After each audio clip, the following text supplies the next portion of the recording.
ربنا آتنا في الدنيا حسنة وفي الآخرة حسنة وقنا عذاب النار. Que la paix soit sur vous, ainsi que la miséricorde d'Allah et ses bénédictions. Au nom d'Allah, le très miséricordieux, le tout miséricordieux, nous louons Allah, celui à qui reviennent toutes les louanges dans son élévation, et toute la louange revient à celui qui est adoré sur terre et dans les cieux. Et j'atteste qu'il n'y a de divinité digne d'être adorée, excepté Allah. Une attestation qui protégera celui qui la prononce et qui œuvre en fonction de ce qu'elle implique lors de sa rencontre. Et j'atteste que Mohammed est son serviteur et son messager, son élu et son bien-aimé. Que les louanges d'Allah soient sur lui, ainsi que la paix et les bénédictions, ainsi que sur sa famille et ses compagnons, ainsi que ceux qui les ont suivis de la meilleure des façons jusqu'au jour de la rétribution. Ceci étant dit, qu'Allah vous fasse vivre sur son obéissance, mes frères et sœurs de toutes parts, et bienvenue pour cette nouvelle rencontre sur votre programme. Aujourd'hui, je vais vous parler de l'accueil d'un noble invité et d'une noble période, qui est le mois béni de Ramadan. Et ce, car beaucoup de mes frères et sœurs, parmi ceux qui appellent, le souhaitaient. Ils souhaitaient avoir des conseils avant Ramadan, et aussi au début des vacances d'été, pour les étudiants et les étudiantes, parmi nos fils et nos filles. Mes frères et sœurs, notre Seigneur crée ce qu'il veut et choisit. C'est pour cela qu'Allah subhanahu wa ta'ala créa les 7 cieux, et il a choisi le 7e ciel, puis il en a fait le meilleur des cieux. Et il créa les anges, et a choisi le meilleur des anges, qui est l'ange Jibril. Et Allah créa les humains, et a choisi le meilleur d'entre eux, qui est Muhammad sallallahu alayhi wa sallam. Et Allah créa la terre, puis a choisi le meilleur endroit, qui est la noble Mecque.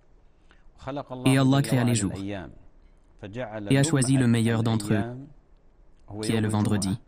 Et Allah créa les mois, et a choisi le meilleur d'entre eux, qui est le mois béni de Ramadan. Le mois de Ramadan est un trésor de biens, une fontaine de bénédictions et une source de récompense. Le mois de Ramadan représente le point central des mois et des jours. Le mois de Ramadan, Allah a fait de son jeûne un pilier parmi les piliers de l'islam. Allah dit, ô vous qui croyez, le jeûne vous est prescrit comme il a été prescrit à ceux qui vous ont précédés. Ainsi atteindrez-vous la piété. Le mois de Ramadan est le mois du Coran. Allah a dit, le mois de Ramadan au cours duquel le Coran a été révélé comme guide pour les gens et qui comporte des versets clairs, permettant de discerner la guidée et de distinguer le vrai du faux. Ce mois éminent et cette noble période représentent en vérité l'occasion de mesurer l'âge, ou plutôt le capital de la vie de la personne. C'est pour cela qu'il est important que le musulman ressente cela, car en réalité, il est obligatoire de louer Allah et de le remercier nuit et jour pour ce genre de dons, ce genre de grâce et ce genre de bienfaits. Allah accorde ses biens à ses serviteurs durant ce genre de période. Ces adorations qui absolvent les péchés, effacent les erreurs, accroissent les récompenses et élèvent en degrés auprès d'Allah. C'est pour ça, mes frères et sœurs, que les bienfaits d'Allah sur nous sont indénombrables. Allah dit, et si vous comptez les bienfaits d'Allah, vous ne saurez les dénombrer. Allah dit, tout bienfait dont vous jouissez provient d'Allah. Allah dit, et vous a comblé de ses bienfaits apparents et cachés. C'est avec regret que beaucoup de musulmans croient que le sous-entendu par les bienfaits, c'est seulement l'argent. Lorsque vient l'argent ou autre, ceci est le bienfait. Non. Le plus grand bienfait est celui de l'islam et de la foi. Allah dit, Allah ouvre à l'islam le cœur de celui qu'il veut guider. Quant à celui qu'il veut égarer, il rend sa poitrine étroite et inaccessible à la foi. Et le prophète sallallahu alayhi wa sallam a dit, certes, Allah donne de ce bas monde à celui qu'il aime et celui qu'il n'aime pas. Quant à la religion, il ne la donne qu'à celui qu'il aime. Le plus grand bienfait est le jour où Allah t'a fait don de l'islam et de la foi. Et parmi les grands bienfaits d'Allah al-Azza wa Jal al-Azim, qui sont inestimables, le fait qu'Allah te prépare une période qui va te permettre d'effacer les péchés commis. Cette période est comme un endroit où l'on peut purifier les âmes. Cette période est comme un endroit où l'on extrait le bien. C'est l'être humain. La nature de l'être humain. La vie fait qu'il accumule les péchés, les désobéissances et les erreurs. Et le prophète sallallahu alayhi wa sallam a dit: tous les enfants d'Adam fautent, et les meilleurs de ceux qui fautent sont ceux qui se repentent. Mais le fait qu'Allah t'accorde de participer à une période comme la période du mois béni de Ramadan, afin d'accomplir des adorations simples, durant un nombre de jours déterminés, afin de sortir de ce mois comme lorsque tu es sorti du ventre de ta mère. Ceci est un immense bienfait, dont beaucoup de gens sont négligents quant au remerciement et au fait de louer Allah pour ce bienfait. C'est pour cela, mes frères et sœurs, qu'il est important à la personne de constamment louer Allah et le remercier, et qu'elle ressente ce bienfait qu'Allah a accordé à ses serviteurs musulmans, croyants. C'est un bienfait, un don et une grâce d'Allah. L'obéissance de ceux qui obéissent ne lui profite en rien, et la désobéissance de celui qui désobéit ne lui cause aucun tort. Néanmoins, ceci est pour toi, ô serviteur d'Allah, et pour toi, ô servante d'Allah, lorsqu'Allah Tout-Puissant te facilite cette période, afin de balayer les mauvaises choses, les désobéissances et les péchés, tu ressors pur, comme le jour où ta mère t'a mis au monde. Et ce qui est obligatoire à tout musulman est de se réjouir du bienfait d'Allah. Allah dit: dis-leur, c'est de la grâce d'Allah et de sa miséricorde qu'ils doivent se réjouir. Ceci est bien meilleur que toutes les vanités qu'ils amassent. Ce que vous amassez comme argent disparaîtra, soit en perte, soit en héritage. Quant à ce qui reste vraiment, ce sont les œuvres pieuses qu'Allah Tout-Puissant a préparées, qu'il te donne et qu'il t'accorde. Donc ce qui est important, mes frères et sœurs, alors que nous sommes à la porte de ce mois, c'est de s'en réjouir en l'accueillant, comme lorsque la personne se réjouit de l'arrivée d'une personne qui s'est absentée depuis longtemps. Et les pieux prédécesseurs, qu'Allah les agrée, ils invoquaient Allah 6 mois avant, de leur permettre d'atteindre Ramadan, 6 mois depuis le milieu de l'année. Ils disaient: oh Allah, permets-moi d'atteindre Ramadan. Oh Allah, permets-moi d'atteindre Ramadan. Oh Allah, place-moi parmi les jeûneurs et les prieurs de nuit. C'est ainsi qu'ils invoquaient Allah. Ils invoquaient aussi Allah pendant 6 mois après Ramadan, afin qu'il accepte d'eux les œuvres effectuées pendant Ramadan. Comme si Ramadan était leur plus grande préoccupation et leur plus grand souci. Ramadan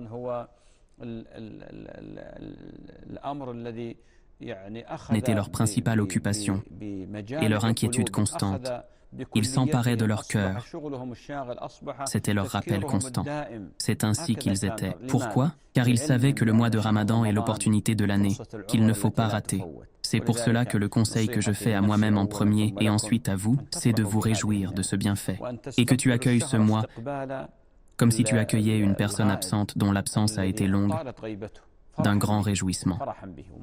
Et c'est important, mes frères et sœurs, que l'on sache que parmi les piliers de l'adoration, il y a la soumission et l'amour. Pourquoi? Parce que tu aimes ce qu'Allah aime. Tu t'en réjouis. Et aussi tu te soumets à Allah. Ceci est l'adoration. L'adoration, c'est d'aimer ce qu'Allah aime. Et Allah Azza wa Jal n'a légiféré le mois de Ramadan que parce qu'il l'aime. Et il ne l'a imposé que parce qu'il nous aime et qu'il aime cette adoration qu'il contient à travers lui. Allah Azza wa Jal pardonne les fautes et il élève en degrés. C'est pour cela que devant cette grande réjouissance, en cette période, nous sommes à l'approche et aux portes de ce mois. Il y a des messages et des conseils que j'aimerais donner à mes frères et sœurs qui nous regardent. Premièrement, mes frères, il est important, en présence de cette réjouissance, d'avoir une intention sincère et que notre adoration soit pour Allah Azza wa Jal. Faites sincèrement pour Allah subhanahu wa ta'ala, que notre cœur ne soit pas attiré vers une part de ce bas monde, ni vers une part de l'âme ou autre. Et parmi ce qui va nous aider, comme on dit les savants, le jeûne est une des seules adorations où il est peu probable qu'on la fasse par ostentation. C'est pour cela que les savants surnomment le jeûne l'adoration secrète. Car Allah Ta'ala dit: toutes les œuvres des fils d'Adam sont pour lui, excepté le jeûne, qui est pour moi, et c'est moi qui me charge de le rétribuer. Donc, ce qui est important, mes frères et sœurs, c'est que notre rapprochement vers Allah par les œuvres soit fait avec sincérité,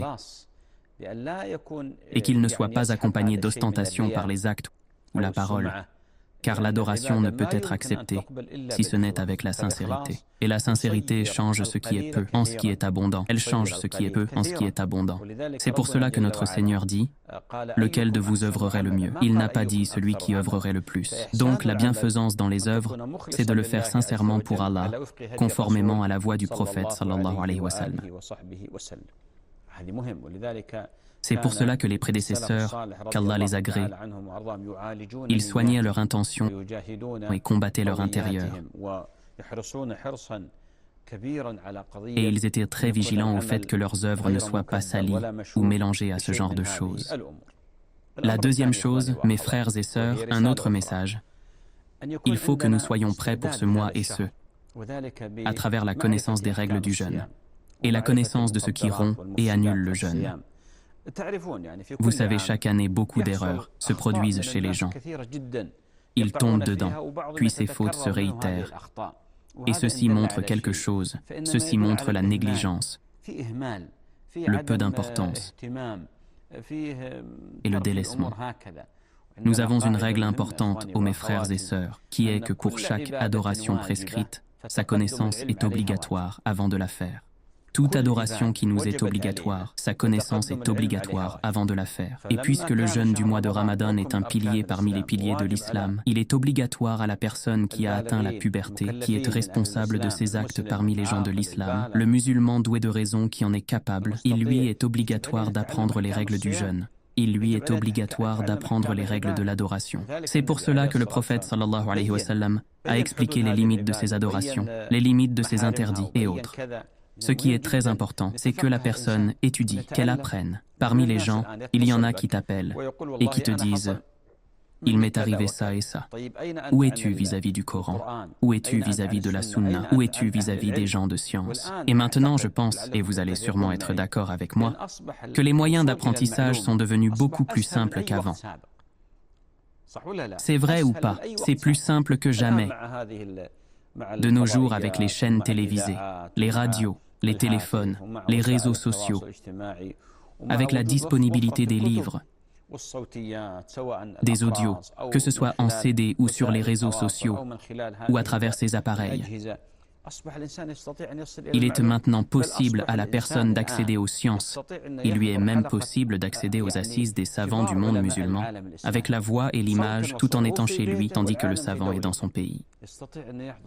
Il est capable d'y participer à travers ces technologies. Malheureusement, les gens utilisent ces technologies de la mauvaise façon pour perdre leur temps et gâcher leur vie. Peu d'entre eux les utilisent afin d'augmenter leur science et leur connaissance, ou afin de faire grandir leur intelligence et leur culture. Ils sont peu, très peu, et la plupart d'entre eux se dispersent et empruntent différentes voies concernant le bénéfice que l'on tire de ces choses. En général, mes frères et sœurs, ce qui est important, c'est que la personne apprenne, qu'elle étudie les règles du jeûne. Certaines personnes pensent que les règles du jeûne sont seulement l'apprentissage de ce qui annule le jeûne. Ceci est vrai, mais il y a d'autres choses dont les gens s'abstiennent et qui ne font pas partie de ce qui annule le jeûne. Par exemple, la plupart des femmes rencontrent un problème dans la cuisine, qui est de goûter le repas. Le fait de goûter, le repas est autorisé, il n'y a aucun problème. Certaines femmes aujourd'hui s'abstiennent, la pauvre elle ne sait pas. Elle pense que lorsqu'elle goûte le repas, cela annule son jeûne. Donc soit le repas contient un surplus de sel, soit il est fade. Donc si elle goûte le repas, elle l'éjecte par la suite, car le sens du goût se trouve sur le bout de la langue et ne rentre pas dans la gorge, puis elle éjecte par la suite. Et d'autres s'abstiennent de la brosse à dents, en pensant que celle-ci annule le jeûne.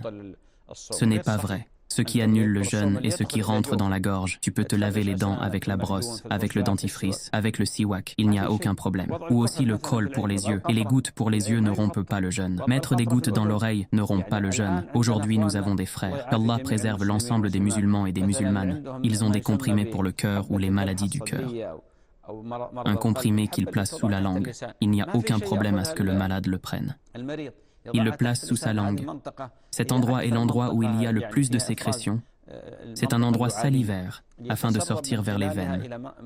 Il n'y a aucun problème. Certaines personnes ont des problèmes de santé et ne peuvent avaler ce comprimé. Donc mon frère, mets-le sous ta langue et ne l'avale pas. Mets-le sous ta langue, comme tu le conseilles le médecin.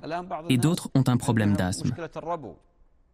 Ils ont des difficultés respiratoires.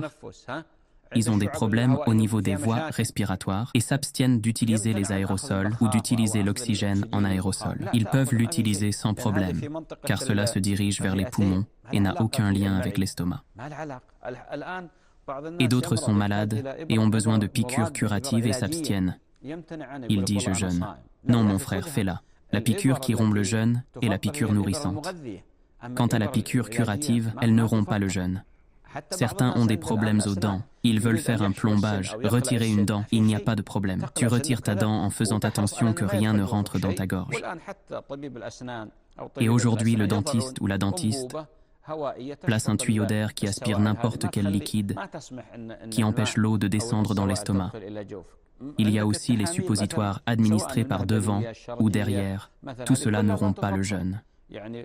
Je parle de ça et je ne veux pas m'étaler. Je parle de ça parce que certaines personnes n'ont pas la capacité d'apprendre, la capacité d'étudier, ni la capacité de demander aux savants, ni la capacité d'acheter un livre sûr, ni la capacité d'écouter une conférence d'un savant ou d'un étudiant en sciences.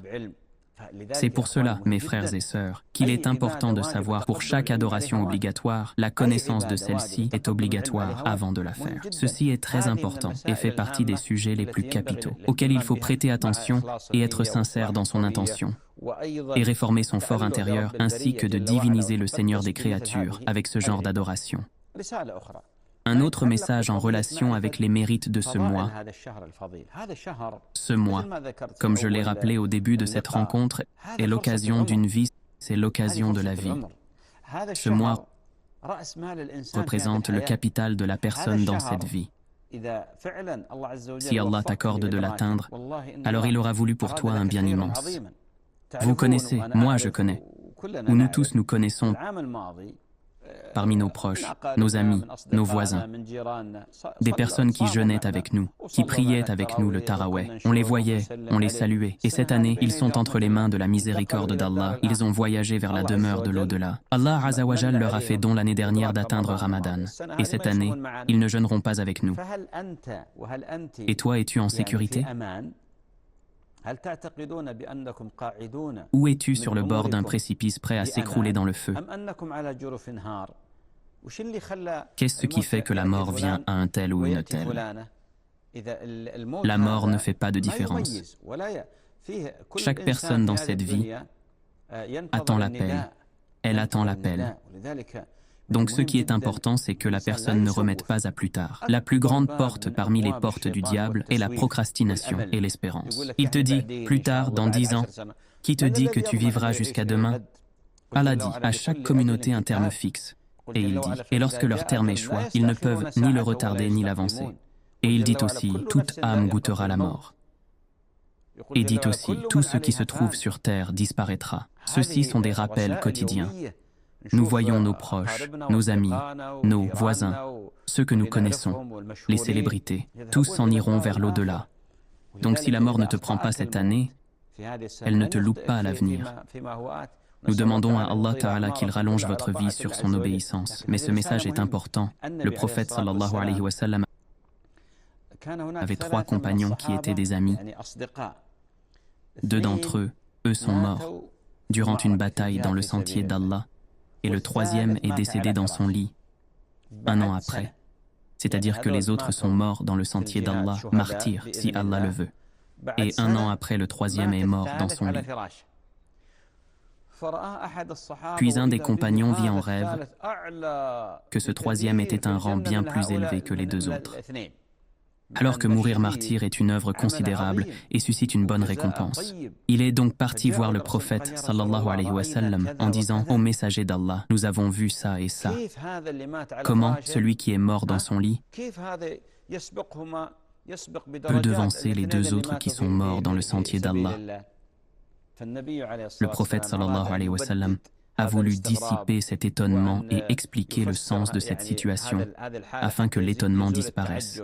Il a dit, n'a-t-il pas prié après eux tant et tant de prières? Ils dirent, oui au messager d'Allah. Il a dit, n'a-t-il pas participé à Ramadan et à jeûner? Ils dirent, bien sûr au messager d'Allah. Il dit, celui qui participe au mois de Ramadan aura ceci et cela. Allahu Akbar.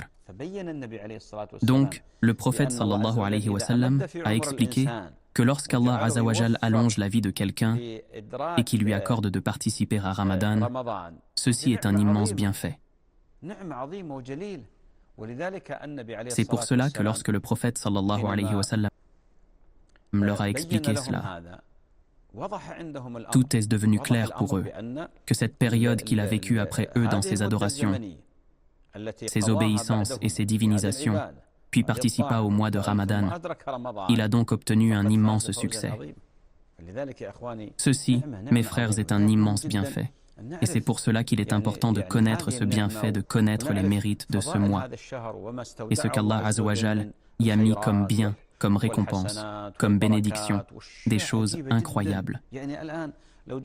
Et maintenant, si moi et vous, nous nous concentrons un peu, le prophète sallallahu alayhi wa sallam a dit, celui qui jeûne Ramadan avec foi et en espérant la récompense, il lui sera pardonné tous ses petits péchés passés. Ça, c'est la première chose. Celui qui se lève la nuit pour prier avec foi et en espérant la récompense, il lui sera pardonné tous ses petits péchés passés. Celui qui se lève la nuit du destin pour prier avec foi et en espérant la récompense, il lui sera pardonné tous ses petits péchés passés. Allah Akbar. Allahu Akbar, la ilaha illa Allah.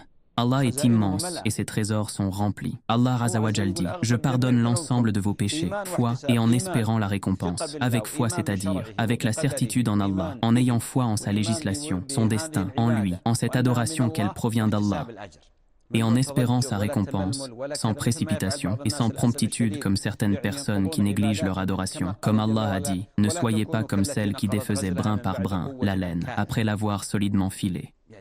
Certaines personnes aujourd'hui, leur jeûne est voué à la médisance, au colportage, au fait d'insulter les gens. Et aussi, pour certaines personnes, la récompense de leur jeûne s'en va à cause de leur prière. Comment ça? Ils prient en groupe la prière de Taraweh. Ensuite, ils commencent, qu'Allah nous en préserve, à médire sur l'imam en disant « Il était trop long, il fait des erreurs » ou « Qu'Allah nous en préserve ». Il part auprès des gens afin de parler sur son honneur, ou il veut qu'on prenne son parti en disant « Il est trop long », etc. La prière de Tarawih n'est pas obligatoire. Donc si tu ne supportes pas, assieds-toi. Et si tu ne supportes pas d'être assis, alors prie chez toi. Tu es en adoration. Tu es dans un environnement, un endroit sous une ombre de foi. Ne détériore pas ton obéissance et ton adoration en parlant de tout et de rien, en disant « il est long, il n'est pas assez long » ou « il est comme ça » ou « comme ça ». Craignez Allah. La prière de Tarawih n'est pas obligatoire. Celui qui ne supporte pas, il prie chez lui. Et celui qui ne supporte pas mais qui aime la mosquée, qu'il prie assis, nous ne sommes pas plus vigilants que le prophète sallallahu alayhi wa sallam quant à la prière nocturne. Et pourtant, il lui arrivait de prier assis. Aïcha a dit, le prophète sallallahu alayhi wa sallam priait assis jusqu'à ce qu'il ne reste une trentaine de versets. Il se levait et terminait la prière. Ses pieds enflaient. Puis cette période va s'en aller. Ce ne sont que des jours comptés et la personne ne peut les supporter. Aujourd'hui, certaines personnes prennent une demi-heure. Et désolé de dire ça, mais j'en parle car nous voyons des choses étonnantes dans nos mosquées. Certains imams de mosquées ne veulent plus diriger la prière à cause de la présence de personnes qui lui nuisent. Un lui dit « rallonge la prière » et l'autre lui dit « réduis » et l'autre dit ça. C'est vrai que l'imam doit prendre en compte ceux qui sont derrière lui, mais cette prière est surérogatoire. Malheureusement, ces comportements sont présents parmi nous. Ce que je sous-entends, c'est que le prophète sallallahu alayhi wa sallam a dit « Celui qui jeûne Ramadan tout en ayant la foi et en recherchant la récompense, c'est-à-dire en ayant foi en Allah et en espérant la récompense. Celui qui se lève pendant Ramadan, celui qui se lève la nuit du destin tout en ayant la foi et en recherchant la récompense. » Tout ceci est très important. Le prophète sallallahu alayhi wa sallam a dit au sujet du jeûne, celui qui nourrit un jeûneur a la même récompense que lui. Regarde, si tu nourris un jeûneur, tu obtiens la même récompense sans que sa récompense ne diminue. Imagine si tu en nourris une trentaine, c'est-à-dire chaque jour du mois, eh bien tu obtiendras la récompense des 30. Il est possible que celui que tu as nourri soit plus assidu que toi dans les adorations et dans l'obéissance. Donc tout cela sera dans ta balance de bonnes actions. Et les louanges sont à Allah, qu'Allah les bénisse. Nous témoignons de choses qui proviennent de la foi. Ces tentes de Ramadan, les repas distribués aux jeûneurs. Ne t'interdis pas d'y participer. Et toi aussi, ma sœur, ne t'interdis pas de participer à ces choses légiférées qui consistent à nourrir les jeûneurs. Qu'Allah te bénisse. Tu as aussi ce qui se rattache à la lecture du Coran. Le mois de Ramadan est le mois du Coran. Mes frères et sœurs, vous vous souvenez sûrement qu'une fois, j'ai parlé du comportement avec le Coran. Et parmi ce que j'ai évoqué, que le minimum pour lire le Coran, c'est 7 jours ou plus. Car en 3 jours, il ne lui est pas possible de méditer la lecture s'il le lit en 3 jours. Mais j'ai évoqué la parole des savants parmi les gens spécialisés dans l'analyse, que dans les endroits connus pour leur noblesse comme la Mecque et Médine, et durant les périodes connues pour leur noblesse comme Ramadan ou les 10 jours de Dhul Hijjah, il est recommandé à la personne d'augmenter la lecture, même si elle termine le Coran chaque jour en une fois, même en une fois. Comme cela a été rapporté de certains compagnons, comme Othman ibn Affan, ou Abi Ruqayya, Tamim ibn Aus-Dar, ou Abdallah ibn Amr ibn al-As, et d'autres parmi les compagnons, terminaient le Coran dans la journée en une seule fois. Chaque jour, il lisait entièrement le Coran. Il a même été authentifié de l'imam Shafi', qu'Allah lui fasse miséricorde, qui terminait le Coran 2 fois par jour. Chaque jour de Ramadan, c'est-à-dire qu'il a lu entièrement le Coran 60 fois durant le mois de Ramadan, et ceci est rapporté authentiquement de lui-même, qu'Allah l'agrée. Regarde comment Allah a béni leur vie. Il le terminait une fois la nuit et une fois la journée. Certaines personnes pourraient se dire, est-ce possible? Oui, c'est possible. Ces gens n'étaient pas comme nous, à perdre leur temps avec les commérages ou dans des choses qui n'ont pas de valeur, qui sont des pertes de temps qui empoisonnent la vie. Eux étaient plus vigilants concernant leur temps que nous concernant notre argent. C'est comme ça qu'ils étaient, qu'Allah les agrée. Le temps, la minute chez eux avait de la valeur. C'est comme ça qu'ils ont rempli les bibliothèques, qu'ils ont obtenu ces ouvrages scientifiques. Pourquoi? Car ils ont été sincères envers Allah et ils connaissaient la valeur du temps. C'est pour ça qu'ils ont tiré profit de chaque instant. Et l'affaire est simple. Si on fait le calcul, combien de temps prend de lire un juz? Le juz, tu prends un quart d'heure ou 20 minutes, un seul juz. Surtout si la personne lit vite, donc en 1 heure, il peut lire 3 juz.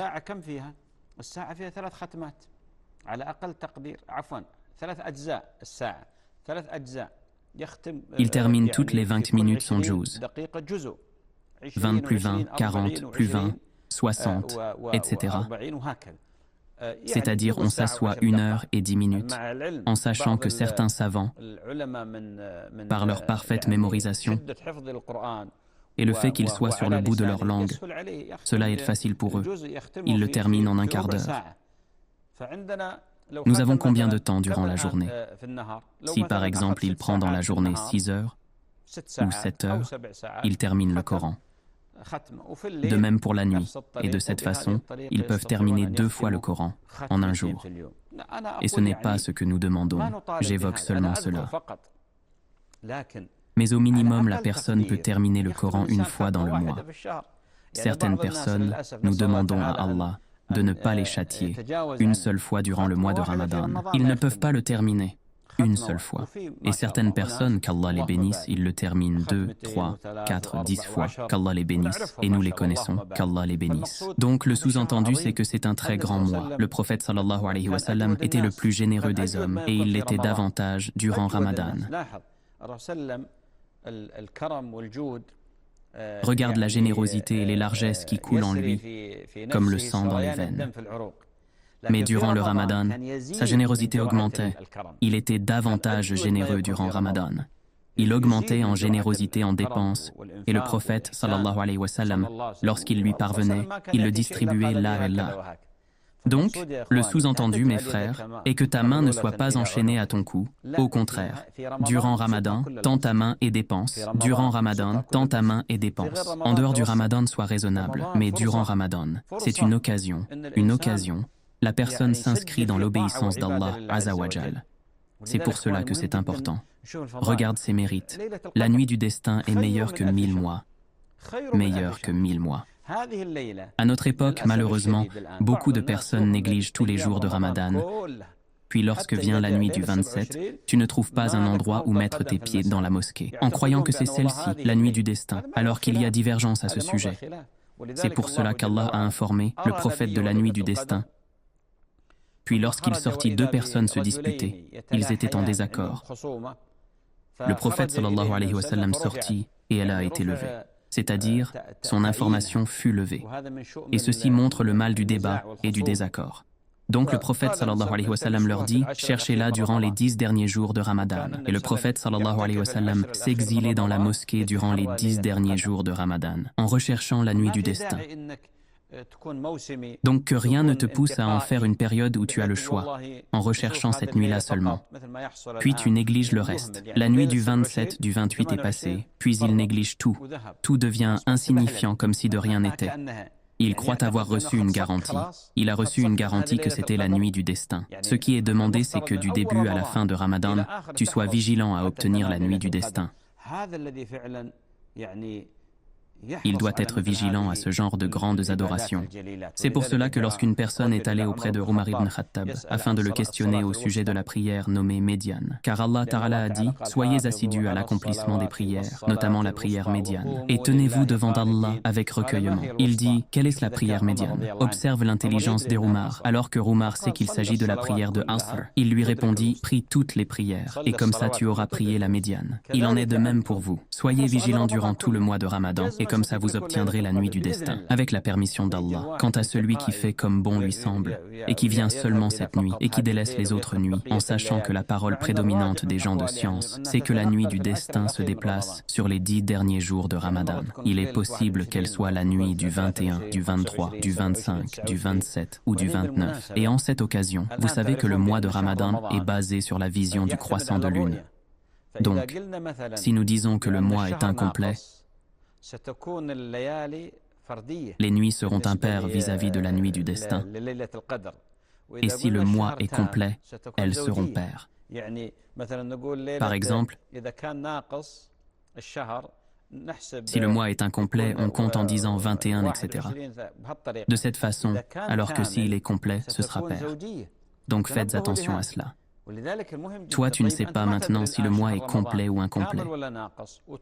Puis tu vas le jour du 27 en pensant que c'est celui-là, alors que ce n'est pas le cas. Ce n'est pas cette nuit-là. Tu ne sais pas. Il est possible que, par exemple, le mois de Ramadan ait été annoncé par erreur, comme cela se produit. Le sous-entendu, c'est que la personne soit vigilante, soit prête, soit alerte, quant au fait de saisir l'occasion de ce noble mois. Une autre chose, mes frères et sœurs, concernant le jeûne. Que signifie le jeûne? Quel est le sens du jeûne? Aujourd'hui, la plupart des gens croient que le jeûne est le simple fait de s'abstenir des 3 choses qui rompt le jeûne, la nourriture, la boisson et les rapports seulement. Et tu trouves, comme ils disent, lorsque se termine Ramadan, comme ils disent en citation, Halima est revenue à ses anciennes habitudes, comme si elle n'avait rien fait, comme si Abu Zaïd n'avait pas combattu. C'est vrai ou pas? Malheureusement, aujourd'hui, beaucoup de gens rentrent dans Ramadan, puis en sortent en étant la même personne. Médisance, colportage, mensonge, gains illicites, désobéissance aux parents, mauvais comportement, négligence des prières, avarice quant aux aumônes. Comme il est rentré dans Ramadan, il en est sorti. Rien n'a changé. Et ceci est une erreur. Le mois de Ramadan, mes frères, qu'Allah vous bénisse, ce n'est pas seulement l'abstention de boissons et de nourriture. Ramadan a un sens plus profond et plus grand. Ramadan représente plusieurs écoles. pas qu'une seule école seulement. C'est une école qui t'enseigne la patience, qui t'apprend à patienter. Après que tu te sois abstenu de la nourriture, de la boisson et des désirs, tu as certes déclaré la victoire contre ton âme qui incite au mal. Tu as déclaré la victoire contre ton diable sans le savoir. Cela veut dire que tu es capable de faire tout ce qu'Allah t'a imposé et de délaisser tout ce qu'Allah t'a interdit. Pourquoi? Parce que tu t'abstiens de ce qui est le plus vital pour toi. Tu ne peux vivre sans, qui est la nourriture et la boisson. Tu t'en es abstenu. Alors que tu es capable de manger et de boire, mais Allah t'observe, donc ne peux-tu pas continuer à patienter sur l'obéissance à Allah? Ne peux-tu pas continuer à t'abstenir de désobéir à Allah? Ceci est une école. Le jeûne est une école. Il t'apprend que tout ce dont Allah t'a ordonné, tu es capable de le faire. Et tout ce qu'Allah t'a interdit, tu es capable de le délaisser. Tu t'es abstenu des désirs, alors que tu es capable de les assouvir et que personne ne te voit, mais Allah te voit, donc tu es capable. Mais le diable est celui qui te met les chaînes aux mains et qui te fait prisonnier de tes erreurs et de tes péchés. Autre chose, le jeûne. Un rappel douloureux, puisque tu fais attention à tes frères, musulmans et musulmanes, qui endurent et souffrent, qui ne trouvent ni os ni abondance de nourriture, ceux qui ne possèdent rien, qui dorment par terre et qui sont délaissés. Ceci est très important durant ta vie. Tu profites de la luxure et des délices. Il faut des jours où tu ressentes ce que vivent tes frères et que tu saches qu'il y a des gens qui ont besoin de choses simples. Toi, tu as goûté à la douleur de la faim et de la soif. Certains ne trouvent pas un repas dans la journée, un seul repas. Certains espèrent même un trottoir pour dormir dessus, mais ils ne trouvent pas. Ils espèrent une tente, mais ne la trouvent pas. Il est très important que vous viviez cela, car vous êtes croyants. Allah dit, les croyants et les croyantes sont alliés les uns des autres. Ils commandent le bien, interdisent le mal. Et Allah Azza wa Jal dit, les croyants sont frères. Et le prophète sallallahu alayhi wa sallam a dit, le musulman est le frère du musulman. Toutes les louanges reviennent à Allah. Aujourd'hui, il y a des associations dans le pays et dans les autres pays islamiques. Elles servent toute cette cause. Tu n'as plus besoin de voyager vers eux. Il te suffit d'aller vers ces associations et de leur dire « Ceci est pour les pauvres ». Il te suffit de faire quelques pas et ton aumône surérogatoire ou obligatoire parviendra à ces pauvres et nécessiteux parmi les musulmans. Autre chose, ce jeûne sous tous les angles éduque les âmes enflammées, énervées, il les éduque.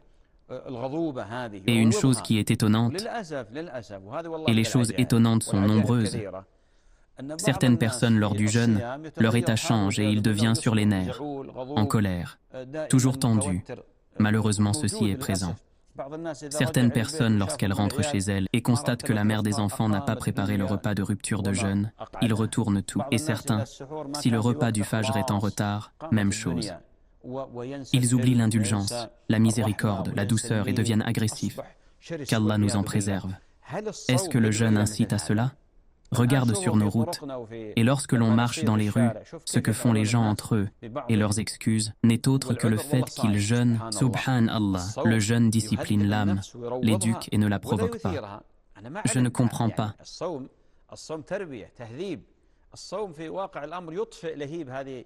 Le jeûne en réalité éteint la flamme de cette âme en colère, car tu es en adoration. Le prophète sallallahu alayhi wa sallam a dit, et si l'un d'entre eux le provoque, qu'ils disent « je jeûne », il le fait savoir en disant « je jeûne ». Je ne veux pas me rabaisser à ce niveau-là. C'est ainsi que le musulman le fait savoir. Il faut que quand tu sors de Ramadan, tu aies amélioré ton comportement, ton attitude. Tu essayes de te comporter avec indulgence, patience, calme, la clémence et le pardon. Alors que certains divorcent leur épouse pendant Ramadan. Pourquoi? Je jeûne et elle n'a pas fait ça. Elle n'a pas préparé ceci et cela. Malheureusement, c'est quelque chose qui fait mal au cœur. La situation de certains musulmans qui n'ont pas compris la réalité du jeûne. Il y a des peuples qui ne mangent pas et ne boivent pas. Ils ont des rites particuliers. Ils peuvent délaisser la nourriture et la boisson pas qu'un seul jour mais plusieurs jours. Ceci fait partie de leur habitude. Est-ce que tu crois que ceux-là ont atteint ce qu'ont atteint les musulmans? Est-ce que tu crois vraiment que le jeûne est seulement de s'abstenir et tu ne comprends pas ses sens? Allah Azza wa Jal dit, ainsi atteindrez-vous la piété. Tu atteins le rang de la piété, de la crainte d'Allah subhanahu wa ta'ala. Donc mes frères, c'est très important de comprendre la philosophie du jeûne, de comprendre ses sens, ses buts et ses objectifs pour lesquels Allah Azza wa Jal a légiféré le jeûne afin qu'on y parvienne, grâce à notre foi et notre jeûne, à ce grand degré de cette sublime adoration. Le grand niveau de cette adoration sublime, c'est une immense création. Tu te trouves maintenant dans Ramadan. Si avant Ramadan tu ne connaissais rien d'autre que l'aumône, profite de cette occasion pour t'élever dans ce domaine, en ce qui concerne l'aumône. Si tu étais négligent dans la lecture du Coran et que tu le délaissais, promets de lire et de mémoriser le Coran et place sa mémorisation au-dessus de tout. Si le jeûne est difficile pour toi, avant Ramadan, fais-toi la promesse de jeûner. Il est très important aussi durant Ramadan d'ouvrir une nouvelle page dans ta vie. Tu fais la paix avec tout le monde. Tu fais la paix avec tous ceux qui sont autour de toi. C'est très important durant Ramadan d'ordonner tes feuilles, comme ils disent. Les problèmes avec tes parents, les problèmes avec tes enfants, les problèmes avec ton épouse, avec les voisins, avec les proches. C'est très important de fermer ces dossiers noirs et d'ouvrir de nouvelles pages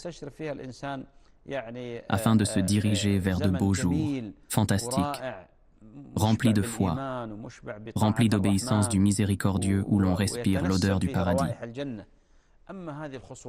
Quant aux divergences, aux désaccords, jusqu'à quand les problèmes entre toi et tes proches? Il y a des problèmes avec ton épouse, il y a des problèmes avec ton mari, et parfois avec ton employé, parfois avec ton directeur, avec tes amis. Malheureusement, certaines personnes possèdent ces mauvaises caractéristiques. Ils sont sans cesse dans les problèmes. Ferme ces dossiers et veille à ouvrir une nouvelle page. Fais de Ramadan une occasion, une opportunité. Ramadan discipline et éduque les âmes attisées. Il les discipline et éteint le feu de cette colère qui est la cause de nombreux maux. Mes frères et sœurs, nous devons comprendre le sens de Ramadan. Avec le mois de Ramadan et les vacances qui arrivent ensuite, il faut que chaque personne ait un programme afin de fructifier ce temps qui est cher. Le temps est un bienfait parmi les bienfaits d'Allah. C'est pour ça que le prophète sallallahu alayhi wa sallam a dit « Deux bienfaits dont sont insouciants beaucoup de gens, la santé et le temps libre. La santé et le temps libre. » Le temps libre représente un immense bienfait d'Allah sur l'homme, afin qu'il le remplisse de l'obéissance d'Allah, de ce qui le rapproche d'Allah. Abdallah ibn Mas'ud a dit « Je jure par Allah que je déteste le jeune qui n'œuvre ni pour ce bas monde, ni pour l'au-delà. Il n'a rien à faire sans but. Il vit loin des autres, il vit en marge de la société, il n'a aucune envie, il n'a aucun rôle dans le théâtre de la vie, il ne sait pas quoi faire. Il le déteste, et c'est une chose normale de détester une personne qui n'œuvre ni pour ce bas monde, ni pour l'au-delà. Mes frères et sœurs, il est important de faire du mois de Ramadan une opportunité, surtout que les vacances vont arriver. Donc faisons de Ramadan une opportunité et des vacances une opportunité de nous rapprocher d'Allah Azza wa Jal. Et vous n'êtes pas sans savoir que les adorations ne s'arrêtent pas à la prière et à la lecture du Coran. Ta réflexion, ta méditation, ta contemplation, ton observation de cet univers sont aussi une adoration. Servir les gens, accomplir des œuvres surérogatoires, aider les gens, entretenir les liens de parenté, voyager à la Mecque, faire la Umrah. Tout cela sont des adorations par lesquelles la personne se rapproche d'Allah subhanahu wa ta'ala. De nombreux messages, mes frères et sœurs, mais la réserve est pleine et le temps nous a rattrapés. En espérant avoir réussi à transmettre certains messages alors que nous sommes à la porte de ce mois éminent, de cette noble période, de cet invité qui nous est cher, nous demandons à Allah Azza wa Jal qu'il nous facilite d'atteindre Ramadan, Inch'Allah, par sa puissance et sa force. Je demande à Allah subhanahu wa ta'ala par ses noms les plus sublimes, ses attributs les plus élevés et son unicité, qu'il mette ses bénédictions dans nos vies et nos œuvres, et qu'il nous accorde de participer au mois de Ramadan, et qu'il fasse de nous des gens qui œuvrent durant ce mois, et qu'il fasse que nos œuvres soient acceptées, qu'il renforce sa religion et préserve la sunna de son prophète sallallahu alayhi wa sallam. Je vous confie à Allah dont les dépôts ne s'égarent jamais.